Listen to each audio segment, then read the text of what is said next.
আসসালামু আলাইকুম। সবাই কেমন আছেন? আশা করি সবাই ভালো আছেন। আজ আপনাদের জন্য নিয়ে এসেছি গল্পের ৩য় পর্ব। আশা করি গল্পটি আপনাদের ভালো লাগবে। তাহলে চলুন শুরু করা যাক। উনি আমার মুখের দিকে অপলক্ষীনভাবে তাকিয়ে আছে। চেহারায় স্বাভাবিক ভাব, কিন্তু উনি এভাবে তাকিয়ে থাকাতে আমার খুব অস্বস্তি হচ্ছে। আচমকাই চেহারায় পরিবর্তন হয়ে গেল। চোখ মুখ লাল করে হঠাৎ ধমক দিয়ে আমাকে বলে, এই মেয়ে, নিজেকে কি ভাবো? হ্যাঁ, খুব চালাক, তাই না? তুমি কি ভেবেছ তোমার এই রূপের ডালি আমার সামনে মেলে ধরলে আমি গলে মোম হয়ে যাব? দেখো, আমি সেই ধরনের ছেলে না। তোমার এই বাজে অভ্যাসগুলো না খুবই বিরক্তকর। আজ দুপুরে তুমি ইচ্ছে করেই আমার সাথে ধাক্কা খেয়েছ, তারপর যা চেয়েছ তাই হয়েছে। কি ভেবেছ এসব করে আমাকে নিজের করে নেবে? তোমার এই মনের আশা কোনো দিনও পূরণ হবে না। নিহাত, আমার দুটো বাচ্চা আছে বলেই আমি তোমাকে বিয়ে করেছি। তা না হলে আমি কোনো দিনও তোমাকে বিয়ে করতাম না। শুধু তোমাকে কেন, তোমার থেকেও বিশ্ব সুন্দরী চলে আসলেও আমি বিয়ে করতাম না। তুমি এসব চাল চেলে আমার স্ত্রীর জায়গা কোনো দিনও হাসিল করতে পারবে না। ভালোবাসা বোঝো? একটা ছেলে যখন একটা মেয়েকে তার সর্বোচ্চ দিয়ে ভালোবাসে, তখন সে তাকে কখনো ভুলতে পারে না। আমি ঈশাকে আমার থেকেও বেশি ভালোবাসতাম।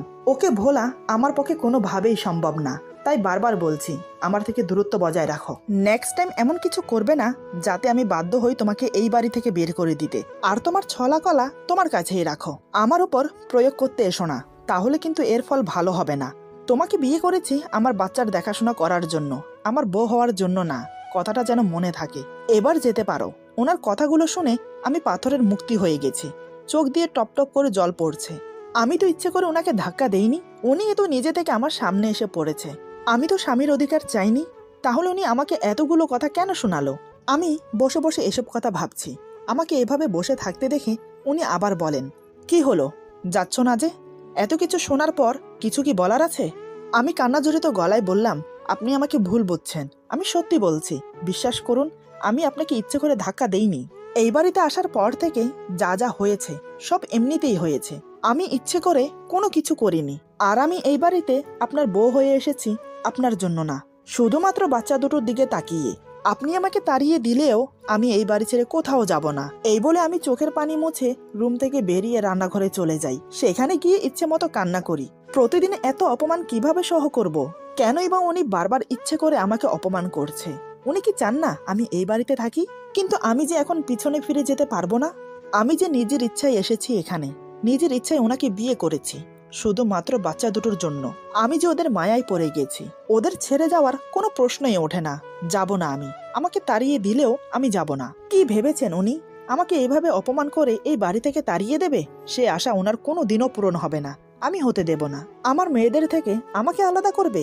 দেখা যাক না কে কতদূর এগোতে পারে। এসব ভাবতেই মনটা হালকা হয়ে গেল। আমি চোখে মুখে পানি দিয়ে নিজেকে ফ্রেশ করে নিলাম। তারপর বাচ্চাদের জন্য দুধ গরম করে ফিটারে ভরে মায়ের রুমে চলে গেলাম। শাশুড়ি মা আমাকে দেখেই চিন্তায় পড়ে গেলেন। তিনি খুব ভালো করেই বুঝতে পারলেন ওনার ছেলের সাথে আমার কিছু একটা হয়েছে, কিন্তু তিনি আমাকে কি বলে সান্ত্বনা দেবেন সেটাই খুঁজে পাচ্ছে না। তাই চুপচাপ বসে রইলেন। অন্য প্রসঙ্গে আমার সাথে কথা বলতে লাগলেন। রাতে সবাই একসাথে খেতে বসলাম। প্রতিদিনের মতো আমি সবাইকে খাবার বেড়ে দিচ্ছি। ইচ্ছে ছিল শুধু শাশুড়ি মাকে খাবার দিয়ে বসে পড়ব, কিন্তু ব্যাপারটা খারাপ দেখায়, তাই অনিচ্ছা থাকা সত্ত্বেও ওনার প্লেটে খাবার বেড়ে দিলাম। উনি এক নজর আমার দিকে তাকিয়ে খেতে শুরু করলো। আমি কিছু না বলে রান্নাঘরে চলে গেলাম। তারপর ওনারা খেয়ে যে যার রুমে চলে গেল। আমি এসে খেয়ে নিলাম। তারপর সবকিছু গুছিয়ে দুটো ফিটার নিয়ে রুমে চলে এলাম। এসে দেখি উনি খাটে শুয়ে আছেন, পাশে বাচ্চারা ঘুমিয়ে পড়েছে। আমি কোনো কথা না বলে ফিটারগুলোকে টাওয়ালে মুড়িয়ে বালিশের কাছে রেখে শুয়ে পড়লাম। আমাকে এভাবে চুপচাপ শুয়ে পড়তে দেখে ফাহিম বুঝতে পারলো আমি রেগে আছি। সে মনে মনে বলে, সন্ধ্যার দিকে মনে হয় একটু বেশিই বলে ফেলেছি, এমন করে বলা উচিত হয়নি আমার। হয়তো সে ইচ্ছে করে করেনি, আমার বুঝতে ভুল হয়েছে। কিছুক্ষণ নানান কথা ভেবে আমাকে উদ্দেশ্য করে বলে, এই মেয়ে, ঘুমিয়ে পড়েছ নাকি? এই মেয়ে কথাটা শুনে মেজাজ খারাপ হয়ে গেল আমার। কতবার বলেছি আমার নাম আছে, আমাকে শুধু শুধু এই মেয়ে ডাকবেন না। চুপচাপ শুয়ে মনে মনে কথাগুলো ভাবছি। এদিকে উনি আমাকে চুপ দেখে আবার বলে, এই মেয়ে, কি হলো, কথা বলছো না কেন? এবার আমি আর চুপ থাকতে পারলাম না। আমি বললাম, এই যে শুনুন, আমার না একটা নাম আছে, সেটা নিশ্চয়ই জানেন। ফাহিম বলে, জানি তো। তো আমি বললাম, তাহলে নাম ধরে ডাকুন না, কেন শুধু শুধু এই মেয়ে করছেন? ফাহিম বলে, অত নাম ধরে ডাকতে পারবো না, যখন যেভাবে ডাকবো সেভাবে কথার উত্তর দেবে। আমি বললাম, তাহলে কি আমাকে পাগল ছাগল বলে ডাকলেও উত্তর দিতে হবে? ফাহিম বলে, তুমি তো খুব বাচাল, এত কথা বলো কেন? আমি বললাম, বারে, এখন আমি বাচাল হয়ে গেলাম। আমি তো আপনার সাথে কথাই বলছি না, আপনি তো আমার সাথে আগে কথা বললেন। আমার কথা শুনে ফাহিম মনে মনে বলে, ভেবেছিলাম খারাপ ব্যবহারের জন্য সরি বলবো, এই তো দেখছি পায়ের সাথে পা লাগিয়ে ঝগড়া করতে বসে আছে। আমি বললাম, কি হলো? এই মে করে কেন ডাকছিলেন? কি দরকার বলুন? ফাহিম বলে, ডেকেছিলাম 1 কাপ কফি খাবো বলে, কিন্তু তুমি তো পায়ের সাথে পা লাগিয়ে ঝগড়া শুরু করে দিয়েছো। আমি বললাম, ও, আগে বলবেন তো। এই বলে আমি উঠে চলে গেলাম ওনার জন্য কফি আনতে। কফি খাওয়ার কথা শুনে একটু অবাকই হলাম, কারণ রাতে ঘুমোতে গিয়ে কখনো উনি কফি খান না। আজ হঠাৎ কফি চাইছেন। কে জানে রে বাবা, মানুষের মতিগতি বোঝা বড় দায়। আমি কফি বানিয়ে রুমে এসে দেখি উনি বারান্দায় দাঁড়িয়ে আছেন। আমি গিয়ে বললাম, এই নিন আপনার কফি। ফাহিম আমার দিকে এক নজর তাকিয়ে কফিটা নিয়ে নিল। আমি কফি দিয়ে চলেই আসছিলাম, তখনই ফাহিম বলে, কি ব্যাপার, চলে যাচ্ছ যে? আমি বললাম, কেন, আর কিছু লাগবে? ফাহিম বলে, না, তবে আমার পাশে একটু থাকো, আজ খুব নিজেকে একাকী লাগছে। ওনার কথা শুনে ওনার উপরে থাকা সব রাগ উধাও হয়ে গেল। বুকের ভেতরটা মোচড় দিয়ে উঠল কষ্টে। যতই উনি আমাকে বকা দিক, তবুও তো উনি আমার স্বামী। আমি চুপচাপ ওনার পাশে গিয়ে দাঁড়ালাম। ফাহিম আমার দিকে এক নজর তাকিয়ে বলে, সন্ধ্যার ব্যবহারের জন্য আমি খুবই দুঃখিত। আসলে ওভাবে তোমাকে বলা উচিত হয়নি আমার। জানি না মাঝে মাঝে আমার কি হয়ে যায়, পারলে আমাকে ক্ষমা করো। আমি বললাম, থাক না ওসব কথা, আর এমনিতেও আমি কিছু মনে করিনি। আপনি আমার স্বামী, যদিও আপনি আমাকে স্ত্রী হিসেবে মানেন না, কিন্তু তারপরও আমরা স্বামী স্ত্রী। আমি কোনো ভুল করলে সেটার জন্য আমাকে শাসন করার সম্পূর্ণ অধিকার আপনার আছে। আর একটা কথা, কখনো নিজেকে একাকী বা অসহায় মনে করবেন না, কেননা আমরা সবাই আপনার পাশে আছি।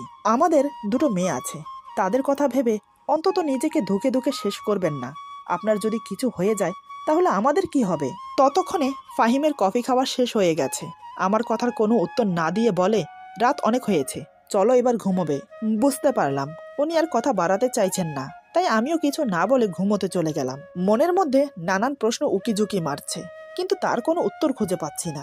মাঝে মাঝে লোকটাকে আমি ঠিক বুঝে উঠতে পারি না, এই ভালো কখন আবার এই খারাপ। মনে হয় ওনাকে বুঝে উঠতে আমার সারা জীবন লেগে যাবে। আমি খাটের এক পাশে শুয়ে মনে মনে কথাগুলো ভাবছি, অপর পাশে উনি শুয়ে আছেন, মাঝখানে আমাদের 2 মেয়ে। কি মনে হতেই একবার ওনাকে দেখে নিলাম, দেখে উনি অন্যদিকে ফিরে শুয়ে আছেন। হালকা নিঃশ্বাসের শব্দ ভেসে আসছে, বুঝতে পারলাম উনি ঘুমিয়ে গেছেন। আমি অন্যদিকে ফিরে ঘুমানোর চেষ্টা করলাম। কিছুক্ষণের মধ্যেই 2 চোখ জুড়ে ঘুম নেমে এলো। সকালে ওনার আগে আমার ঘুম ভাঙলো। বিছানা ছেড়ে উঠে ওয়াশরুমে চলে গেলাম ফ্রেশ হতে। কিছুক্ষণ পর ওয়াশরুম থেকে বেরিয়ে দেখি মেয়েগুলোর গায়ে থেকে চাদর সরে গেছে। যেহেতু উনি ঘুমোচ্ছেন তাই আমি পাশ ঘুরে গেলাম না, ওনার উপর দিয়ে ঝুঁকে মেয়েদের গায়ে চাদর টেনে দিতে লাগলাম। কিন্তু বিধিবাম, যেই না আমি ঝুঁকেছি হঠাৎ উনি নড়ে চড়ে ওঠে। এটা দেখে আমি তৎক্ষণাৎ সরে আসতে চাইলাম, কিন্তু হাতের ভার সামালতে না পেরে ওনার উপর পড়ে যাই, আর উনি সেই সুযোগে আমাকে শক্ত করে জড়িয়ে ধরে নিজের বুকের সাথে মিশিয়ে নিল। ঘটনাটা এত তাড়াতাড়ি হয়ে গেল যে নিজেকে সরিয়ে আনার চেষ্টা করেও ব্যর্থ হলাম। এদিকে উনি আমাকে বুকে নিয়ে চাদর দিয়ে আমাকে ঢেকে দিল। এক পা আমার পায়ের ওপর তুলে দিয়ে 2 হাতে আমাকে শক্ত করে বুকের সাথে জড়িয়ে রাখলো। টুপ করে আমার মাথায় একটা চুমো দিয়ে আমার কপালে আরেকটা চুমো দিল। ওনার শরীরের উষ্ণতাপে আমার শরীরে অন্যরকম একটা অনুভূতি ছেয়ে যাচ্ছে। আমিও স্থির হয়ে চুপটি করে ওনার টি-শার্ট 2 হাতে খামচে ধরে মুখ গুজে দিলাম ওনার বুকে। উনি আমার কপালে আরেকটা চুমো দিয়ে বলে, কেন দূরে দূরে থাকো ঈশা? আমাকে কষ্ট দিয়ে কি মজাটা পাও তুমি? আমি তোমাকে কতটা ভালোবাসি, তুমি কি সেটা বোঝো না? কেন বারবার কষ্ট দিচ্ছ আমাকে? আজ আমি তোমাকে আর ছাড়বো না। আজ আমি আমার সবটুকু ভালোবাসা তোমাকে উজাড় করে দেব। উনি বিড়বিড় করে আরো অনেক কথা বলছে। আমি ভেবেছিলাম উনি আমাকে ইভা মনে করেই আমাকে আদর করছে, কিন্তু এ কি, উনি তো ঈশা আপুর নাম নিচ্ছে। তার মানে উনি ঘুমের মধ্যে আমাকে ঈশা মনে করে জড়িয়ে ধরেছে। ব্যাপারটা বুঝতে পেরে মনে মনে খুব কষ্ট পেলাম। অজান্তেই 2 ফোঁটা চোখের জল গড়িয়ে পড়ল। আমাকে বুকে নিয়ে আমার নাম উচ্চারণ না করে অন্য কারোর নাম তিনি মুখে নিচ্ছেন। এটা শুনে নিজেকে স্থির রাখতে পারছি না। যদিও ঈশা আপু বেঁচে নেই, কিন্তু স্বামীর বুকে মাথা রেখে যখন অন্য কারোর নাম শুনতে হয় তখন কষ্টে আর যন্ত্রণায় বুকের ভেতরটা ফেটে যায়। একমাত্র মেয়েরাই বোঝে এমন পরিস্থিতিতে কেমন লাগে। যাই হোক, আমি নিজেকে কোনো রকম সামলে নিজেকে ছাড়ানোর চেষ্টা করলাম, কিন্তু না, কোনোভাবেই পারছি না। উনি আমাকে এত শক্ত করে জড়িয়ে ধরেছে, কোনোভাবেই নিজেকে ছাড়ানো সম্ভব না। তাই আমি চুপটি করে ওয়েট করতে লাগলাম। কিছুক্ষণ পর দেখলাম উনি আবার ঘুমিয়ে গেছেন। তাতেই হাতের বাঁধন আলগা হয়ে গেল। আমি ধীরে ধীরে নিজেকে ছাড়িয়ে নিলাম। মনের দিক দিয়ে আমি খুব ভেঙে পড়েছিলাম তখন। মেয়েগুলোর গায়ে চাদর দিয়ে গুটি গুটি পায়ে বেরিয়ে গেলাম রুম থেকে। আজ ওনার ছুটি, অফিসে যাবে না, তাই আমিও আর ওনাকে ঘুম থেকে ডাকলাম না। নিজের কাজে ব্যস্ত হয়ে গেলাম। হাতের কাজ শেষ করে বারান্দায় বসে কানে ইয়ারফোন গুজে মনে সুখে গান শুনছি আর এক মগ কফি খাচ্ছি। হঠাৎ অনুভব করি পিছন থেকে কে যেন চুল টানছে। তাই ঘাড় ঘুরিয়ে তাকাতেই দেখি মিস্টার ফাহিম রাগী মুখ নিয়ে আমার দিকে তাকিয়ে আছে। আমি সাথে সাথে ইয়ারফোন খুলে বললাম, কি ব্যাপার, চুল টানছেন কেন? ফাহিম রাগী ভাব দেখিয়ে বলে, তোমাকে যে আমি এখনো বারান্দা থেকে নিচে ফেলে দেইনি, এটা তোমার কপাল বলো। আমি ভুরু কুচকে বললাম, সাত সকালে আমি আপনার কি ক্ষতি করেছি? হ্যাঁ। ফাহিম বলে, কি করনি সেটা বলো। কতক্ষণ ধরে তোমাকে ডাকছি, কোনো সারা শব্দ নেই। মহারানী এখানে বসে গান শুনছে। আমি বললাম, ডেকেছেন কেন? ফাহিম বলে, আমার সম্পর্কের একটা ভাই হয়, সে এসেছে, কয়েক মাস হয়তো আমাদের বাসায় থাকবে। আমি বললাম, ভালো তো। ফাহিম বলে, তুমি গিয়ে দরজা খুললে হয়তো আরও ভালো হতো। এখন ভালো হয়নি, সাত সকাল আমার ঘুমটা মাটি করে দিল ফোন দিয়ে। আমি বললাম, ভালো হয়েছে। ফাহিম বলে, আবার? আমি বললাম, মা ডাকছে, আমি গেলাম। এই বলে বারান্দা থেকে চলে না আসলে আজকে এমন ঝগড়া লাগতো যে আশেপাশের মানুষ এক জায়গায় জড়ো হতো। তার চেয়ে ওনার কাছ থেকে দূরত্ব বজায় রাখা ভালো। আমি নিচে এসে সব রান্নাবান্নার কাজ সেরে রেখেছি। শাশুড়ি মার পায়ে ব্যথা, তাই তার রুমে খাবার দিয়ে এসে ডাইনিং টেবিলে খাবার সাজিয়ে ফাহিমকে ডাকতে যাওয়ার আগেই সে হাজির হয়েছে। সাথে তার দুঃসম্পর্কের ভাই, সেও এসেছে। তাকে দেখিয়ে বলে, এ হলো তমাল, আমার ভাই হয়। আমি বললাম, জি, আসসালামু আলাইকুম। তমাল আমার দিকে অবাক চোখে তাকিয়ে বলে, ওয়ালাইকুম সালাম ভাইয়া, নতুন ভাবি দেখতে বেশ সুন্দরী। তমালের কথায় ফাহিম কিছু বলল না। আমি বললাম, আচ্ছা আপনারা বসুন, খেয়ে নিন। ফাহিম বলে, তুমি খাবে না? আমি বললাম, পরে খাবো। ফাহিম বলে, মাহিরা মাইশা ঘুম থেকে উঠে গেলে তোমার খেতে অনেক দেরি হবে, তার থেকে ভালো এখন খেয়ে নাও। আমি বললাম, এই বলে ফাহিমের কথা মতো খেতে বসেছি। ফাহিম আর তমাল কথা বলে যাচ্ছে আর আমি চুপচাপ খাবার খাচ্ছি। কিন্তু কয়েকবার মনে হলো আমার পায়ে কিছুতে যেন খোঁচা লাগছে, হয়তো বিড়াল হবে। তবে এই বাসায় তো বিড়াল নেই, তাহলে কি উনি খোঁচা দিচ্ছেন? কিন্তু উনি এমন করবে বলে তো মনে হয় না। তাও আমি জিজ্ঞেস করলাম, বাসায় কি বিড়াল আছে যে আমার পায়ে খোঁচা দিচ্ছে? ফাহিম বলে, কই না তো। আমি বললাম, তাহলে আপনি দিয়েছেন। ফাহিম বলে, না, কোনো দরকার হলে তোমাকে বলবো, এসব খোঁচাখুচি কেন করব? আমি বললাম, ও। মনে মনে ভাবতে লাগলাম, আমরা তিনজন ছাড়া এখানে আর কেউ নেই, তাহলে কি তমাল এরকম করেছে? কিন্তু ও কেন এমন করবে? দেখে তো মনে হয় ভালো ছেলে। খাওয়া দাওয়া শেষ করে ফাহিম কাজ আছে বলে বাইরে চলে গেল। আমি নিজের রুমে মাহির আর মাইশাকে খাইয়ে দিয়ে আমার পাশে শুয়ে রেখেছি। সকাল সকাল ঘুম থেকে ওঠার কারণে এখন অনেক ঘুম পাচ্ছে, তাই ভাবলাম এই সময়টাই একটু ঘুমিয়ে নেওয়া যাক। এই ভেবে বাচ্চাদের পাশে শুয়ে পড়লাম। চোখে ঘুম লেগে যাচ্ছে। ঠিক সেই সময় কেউ বলে ওঠে, ভাবি, আপনাকে খুঁজে বেড়াচ্ছি আর আপনি ঘুমোচ্ছেন। আমি তাড়াতাড়ি গায়ে ওড়না দিয়ে উঠে বসে দেখি তমাল। আমি বললাম, আপনি কি জানেন না কারো রুমে ঢোকার আগে দরজা নক করতে হয়? তমাল বলে, ভাবির সাথে দেবরের সম্পর্কে এত ফর্মালিটি দরকার হয় না। আমি বললাম, সেটা আপনার অন্য ভাবিদের সাথে করবেন, আমার সাথে না। তমাল বলে, আরে মিষ্টি ভাবি, রেগে যাচ্ছেন কেন? আমি বললাম, আমাকে কেন খুঁজছেন সেটা বলুন। তমাল বলে, এই তো একটু গল্প করার জন্য। আমি বললাম, ও আচ্ছা। তমাল বলে, ভাইয়ের সাথে আপনার সম্পর্ক ঠিক স্বামী স্ত্রীর মতো না, কি তাই না? আমি বললাম, আমরা স্বামী স্ত্রী হলে সম্পর্ক অন্য কিছু হবে কেন? তমাল বলে, এত ধাজ নিয়ে কথা বলা ঠিক না, মিষ্টি চেহারায় মিষ্টি করে কথা বলতে হয়। আমি বললাম, আপনার সাথে পরে কথা হবে, এখন আপনি যান। তমাল বলে, আচ্ছা, পরেই না হয় আসবো। এই বলে তমাল চলে গেল। তমাল রুম থেকে বের হওয়ার পর আমি দরজা লক করে দিলাম। এখন বুঝতে পেরেছি খাবার টেবিলের কাজটা তমাল করেছে। ওর কথাবার্তা ভালো না, তেমন চোখের চাহনি বড্ড খারাপ। খাবার টেবিলের কথা মনে পড়তেই রাগে গা জ্বলে যাচ্ছে। সারাদিনে কাজে না থাকায় রুমে থাকতে পেরেছি। সন্ধ্যার দিকে ফাহিম অনেকগুলো ফুচকা হালিম নিয়ে বাসায় ফিরেছে। তারপর সবাই একসাথে বসে খাচ্ছি। তখনই ফাহিমের অনেক ঝাল লাগে, তাই সে পানি নিয়ে আসতে গেল। সাথে শাশুড়ি মাও আমার হয়ে গেছে বলে নিজের রুমে চলে গেল। সেই ফাঁকে তমাল হঠাৎ করে আমার হাতের ফুচকাটা ওর মুখে নিয়ে নিল। এটা দেখে আমার খুব রাগ হলো। আমি বললাম, প্লেটে ফুচকা রাখা আছে, সেটা না খেয়ে আমার হাতেরটা নিয়েছেন কেন? এরকম অসভ্যতা আমি একদম পছন্দ করি না। তমাল বলে, পছন্দ করো না ঠিক আছে, তাহলে কি করবে? ভাইয়াকে বলে দেবে? দাও। আমি বললাম, হ্যাঁ অবশ্যই বলবো। তমাল মুচকি এসে বলে, বলে দেখো, বিশ্বাস করবে না। এরই মধ্যে ফাহিম পানি নিয়ে আসলো। আমারও ঝাল লেগেছিল, তাই এক গ্লাস পানি ঢেলে খেতে লাগলাম। এই সুযোগে তমাল বলে, ভাবির এত ঝাল লেগেছে, তাও কিন্তু ফুচকা খাওয়া ছাড়েনি, এমনকি আমার হাতেরটাও নিয়ে খেয়েছে। তমালের কথা শুনে মন চাচ্ছে ওর গালে একটা থাপ্পড় বসিয়ে দেই, কিন্তু না, ফাহিম ওকে ভালো ছেলে বলে জানে। আমি কোনো কথা বললাম না, চুপচাপ সেখান থেকে রুমে চলে আসলাম। অতীত ভুলে নতুন করে সংসার শুরু করেছি, কিন্তু তাও বিপদ আমাকে ছাড়ে না। কী করে যে তমালের খারাপ উদ্দেশ্য সবার সামনে প্রকাশ করব ভেবে পাচ্ছি না। ফাহিমকে বলতে খুব ভয় লাগছে, যদি আমাকে ভুল বোঝে খুব অস্থির লাগছে, তাই বারান্দায় গিয়ে পায়চারি করছি। বেশ কিছুক্ষণ পরে ঠিক করলাম ফাহিমকে গিয়ে সব বলে দেব। এই ভেবে রুমে গিয়ে দেখি উনি ঘুমাচ্ছেন, আর কিছু বলা হলো না। আমি আর বেশি চিন্তা ভাবনা না করে ঘুমিয়ে পড়লাম। সকালে ঘুম থেকে তাড়াতাড়ি উঠে ফ্রেশ হয়ে শাশুড়ি মায়ের সাথে বসে কাজ করছি। তখন মাকে জিজ্ঞেস করলাম, আচ্ছা মা, এই তমাল ছেলেটা কেমন? মা বলে, শুনেছি তো ভালো, আমি ওকে আমাদের বাসায় রাখতে চাইনি, কিন্তু ওর বাবা অনেকবার বলেছে রাখতে। আমি বললাম, মা একটা কথা বলবো? মা বলে, হ্যাঁ বলো। আমি বললাম, ও খুব খারাপ ছেলে। তারপর তমাল যা যা করেছে সব মাকে বললাম। আমার মুখে সব শুনে মা তো রেগে মেগে আগুন। মা বলে, আমি এক্ষুনি ওর ব্যবস্থা করছি, দাঁড়া। এই বলে মা রেগে গিয়ে ফাহিমের কাছে যাবে, কিন্তু আমি তাকে যেতে না দিয়ে বললাম, ও মিথ্যে কথা বলে পার পেয়ে যাবে, নয়তোবা আমাকে দোষী করবে। তাই আমি ভাবছি ওকে হাতে নাতে ধরিয়ে দিতে হবে। তবে মা, আজই আমাদের বাসায় ওর শেষ দিন। এমন সময় মাহিরা মাইশার কান্নার আওয়াজ শুনতে পেলাম। আমি হাত ধুয়ে তাড়াতাড়ি রুমে চলে গেলাম। রুমে এসে দেখি ফাহিম ওদের কোলে নিয়ে সামলাচ্ছে। আমি বললাম, ওদের আমার কাছে দিয়ে নাস্তা খেতে যান। ফাহিম বলে, আমার মেয়েরা কিছু খায়নি, সেদিকে তোমার খেয়াল আছে? আমি বললাম, বারে, আমার খেয়াল থাকবে না তো কার থাকবে? আপনি ওদের খেয়াল রাখেন নাকি?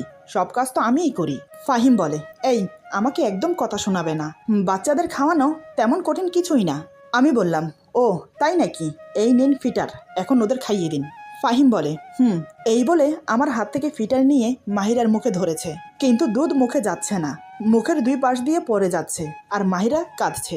যখন দেখে তার ধারায় হবে না, তখন বলে, আচ্ছা শোনো, তুমি ওকে খাইয়ে দাও, আমার অফিসে যেতে লেট হয়ে যাচ্ছে। আমি হো হো করে হেসে বললাম, দেখলেন তো, বাচ্চাদের খাওয়ানো অত সহজ না, তাও আবার একসাথে দুজন। ফাহিম বলে, আমার সময় নেই, নয়তো আমি পারতাম। আমি বললাম, মচকাবেন তবুও ভাঙবেন না। ফাহিম কথা ঘুরানোর জন্য বলে, ওদের খাইয়ে দিয়ে তাড়াতাড়ি আমার জন্য খাবার বাড়ো। এমন সময় দরজায় নক করে তমাল বলে, ভাইয়া আসবো? ফাহিম বলে, হ্যাঁ ভেতরে আয়। তমাল বলে, তুমি অফিসে যাবে কখন? ফাহিম বলে, এই তো একটু পরে। কেন? তমাল বলে, তোমার সাথে আমিও যাব, কারণ তোমার অফিসে ইন্টারভিউ আছে, ওখানে চাকরি হলে ভালোই হবে। ফাহিম বলে, কেন, অফিসের পাশে কি বাসা ঠিক করেছিস? তমাল বলে, না, এই শহরে তেমন কিছুই চিনি না, আগে তোমাদের বাসায় যদি কয়েকদিন থেকে।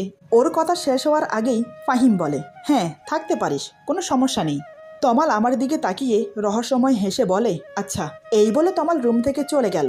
এতক্ষণ আমি বাচ্চাদের কোলে নিয়ে মুখ ঘুরিয়েছিলাম। ফাহিম রেডি হয়ে আমাকে বলে, বিয়ের পরে তো বাবার বাড়ি যাওনি, কালকে শুক্রবার আছে, যদি যেতে চাও তাহলে নিয়ে যাব। আমি ওনার কথা শুনে একগাল হেসে বললাম, সত্যি নিয়ে যাবেন তো? ফাহিম বলে, হ্যাঁ। আমি বললাম, আমি কিন্তু কয়েকদিন থাকবো। ফাহিম বলে, মানে? তুমি কয়েকদিন থাকলে আমার মেয়েদেরকে কে দেখবে শুনি?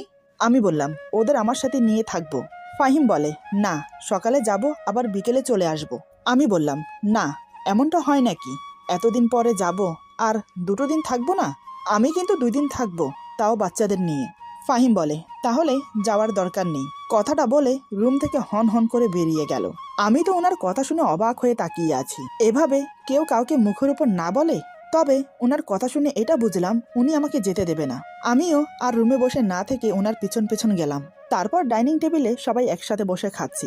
তখনই হঠাৎ ফাহিম মাকে বলে, মা, কালকে আমরা সবাই ইভার বাবার বাড়িতে যাব। মা বলে, আমার যাওয়ার দরকার নেই, তোরা যাস। ফাহিম বলে, না, সবাই যাব। তারপর তমালের দিকে তাকিয়ে বলে, তুইও যাবি? তমাল বলে, আচ্ছা ভাইয়া। আমি তো অবাক ওনার কথা শুনে। দেখলেন তো, আমি বলেছিলাম না, এই লোকটাকে বোঝা বড় দায়। এই তো একটু আগে রুমে আমাকে বলল যাওয়ার দরকার নেই, এখন আবার বলছে কাল যাবে। কি আজব রে বাবা। এতক্ষণ আমি অবাক হয়ে ওনার দিকে তাকিয়েছিলাম। হঠাৎ আমার চোখ পড়ল তমালের দিকে। দেখি তমাল বজ্জাত হারামি আমার দিকে তাকিয়ে মুচকি হাসছে। ওর হাসির পিছনে লুকিয়ে আছে খারাপ উদ্দেশ্য, কিন্তু সেটা হতে দেওয়া যাবে না। হঠাৎ অনুভব করি আমার পায়ের উপর কেউ পা রেখেছে। কেউ বলতে এটা তমাল ছাড়া আর কেউ না। তাই আমিও পা সরিয়ে একটা লাথি মারি ওর পায়ে। তমাল ব্যথায় চেঁচিয়ে বলে, উফ, পা মনে হয় গেল। ফাহিম বলে, তমাল তোর কি হয়েছে? তমাল বলে, না ভাইয়া, কিছু না। ফাহিম বলে, তুই কি ব্যথা পেয়েছিস? তমাল বলে, না তেমন কিছু না, হঠাৎ করে পায়ের রগে টান লেগেছে। ফাহিম বলে, সাবধানে বসতে পারিস তো নাকি? তমাল বলে, পা একটু নাড়াচাড়া দিলে ঠিক হয়ে যাবে। তমালের চেহারা দেখে আমার খুব হাসি পাচ্ছে, তবে শাশুড়ি মাও বুঝেছে কাজটা আমি করেছি। খাওয়া শেষ করে তমাল বাসা থেকে বের হবার সময় বলে, কাজটা কিন্তু ঠিক করলে না, এর জন্য তোমাকে পস্তাতে হবে। আমি বললাম, আমি তোমার কোনো কথার উত্তর দিলাম না, পারলে কাজে করিয়ে দেখাও। তমাল আমার দিকে অগ্নির দৃষ্টি নিয়ে তাকিয়ে হন হন করে চলে গেল বাহিরে। আমি রুমে এসে বাচ্চাদের গোসল করিয়ে জামা কাপড় পরিয়ে মায়ের কাছে দিয়ে এসে তারপর আমি গোসল করব। এই ভেবে ওদের গোসল করিয়ে কাপড় পরিয়ে যেই না মাকে দিয়ে আসতে যাব, তার আগেই মা রুমে আসে ওদের নিতে। মা বলে, ইভা তুমি কিন্তু ভুল করছো, তমালের কথা ফাহিমকে না বলে। আমি বললাম, মা আমি চাই একটা প্রমাণ সহ ওকে ধরিয়ে দিতে। মা বলে, আজকে যা করলে তাতে ও তোমার উপর ক্ষেপে আছে, এর বদলা ঠিক নেবে। আমি বললাম, আজকেই ওর শেষ দিন, আপনি সাথে থাকবেন তো মা? মা বলে, থাকবো। এভাবেই সারাটা দিন কেটে যায়। সারাদিনে তমাল বাসায় আসেনি। এদিকে আমি অপেক্ষা করে আছি কখন বাসায় আসবে। সন্ধ্যার দিকে ফাহিমের সাথে তমাল বাসায় আসে। মুখ দেখে মনে হয় চাকরি হয়নি। আমি তো খুব খুশি হয়েছি। প্রায় আধা ঘন্টা পর আমি তমালের রুমে গেলাম এক গ্লাস পানি নিয়ে। রুমে টি টেবিলের উপর পানির গ্লাস রেখে যেই না বেরোতে যাব, ঠিক তখনই পেছন থেকে তমাল আমার ওড়না টেনে ধরে। ওর এমন ব্যবহারে আমার খুব রাগ হয়, ইচ্ছে করছে ঠাস করে দুটো থাপ্পড় মারি। আমি রাগিত দৃষ্টি নিয়ে ওর দিকে তাকিয়ে বললাম, আমি আপনার ভাইয়ের বউ হই, আপনি আমার সম্পর্কে দেবর হন, আর আপনি কি না আমার ওড়না টেনে ধরেছেন? ছি ছি ছি। তমাল বলে, এই একদম আমাকে সম্পর্কের দোহাই দিয়ে কথা বলবে না। বিয়ে করেছো একটা মধ্যবয়স্ক লোককে, আবার আমার কাছে সাধু সাজো? আমি বললাম, আপনাকে ভালোভাবে বলছি, আমার ওড়না ছাড়ুন, নয়তো আমি চিৎকার করব। তমাল মুচকি হেসে বলে, চিৎকার করো, আমি বলবো তুমি আমার সাথে সম্পর্কে জড়াতে চাও। আমি বললাম, আপনার মতো নিচু মনের মানুষ একটাও দেখিনি। তমাল বলে, তোমার জন্য নিচু মনের মানুষ হতে হয়েছে। তুমি জানো, প্রথম যেদিন তোমাকে দেখেছি সেদিন থেকে তোমাকে পাওয়ার জন্য মন হাহাকার করছে। তোমাকে ফাহিমের সাথে দেখতে পারি না, ও তোমার থেকে বয়সে অনেক বড়। আমি তোমাকে খুব সুখে রাখতে পারবো, যা ফাহিম কখনো পারবে না। তুমি রাজি হয়ে যাও, আমরা অনেক দূরে চলে যাব। ওর কথা শুনে আমি আমার রাগটা কন্ট্রোল করতে পারলাম না। দুই গালে ঠাস করে থাপ্পড় লাগিয়ে বললাম, তোকে এই কয়দিন অনেক সম্মান দিয়েছি, কিন্তু তুই সম্মানের যোগ্য না। আর কি বললি, ফাহিম আমাকে সুখে রাখতে পারবে না, তাই না? তাহলে শোন, তুই এক যুগ তপস্যা করলেও ফাহিমের মতো হতে পারবি না। ফাহিম আমাকে যতটা সুখে রেখেছে তা আগে কোনো দিনও থাকিনি আমি। আমার হাতে থাপ্পড় খেয়ে তমাল হিংস্র বাঘের মতো ফুঁসতে থাকে। আমার কথাগুলো হজম করতে পারলেও এখন মনে হচ্ছে আমার থাপ্পড় দুটো হজম করতে পারছে না। হঠাৎ সে যা করলো তা কল্পনাতেও ভাবতে পারেনি। এমন কিছু হবে আন্দাজ করেছিলাম, তবে হঠাৎ এতটা বাড়াবাড়ি রকমের হবে সেটা আমি কল্পনাও করতে পারিনি। এরপর যা হলো, আজকের গল্প এখানে সমাপ্ত। গল্পের বাকি অংশ পেয়ে যাবেন আগামী পর্বে। আশা করি গল্পটি আপনাদের ভালো লাগবে। গল্পটি ভালো লাগলো, খারাপ লাগলো, প্লিজ কমেন্টে জানাবেন। আপনাদের একটা কমেন্ট আমাদের সামনের দিকে এগোতে প্রেরণা জাগায়। নতুন নতুন প্লট তৈরি করতে আমাদেরকে অনেক সাহায্য করে। সবাই ভালো থাকবেন, সুস্থ থাকবেন, আর বন্ধুদের সাথে বেশি বেশি শেয়ার করবেন। আল্লাহ হাফেজ।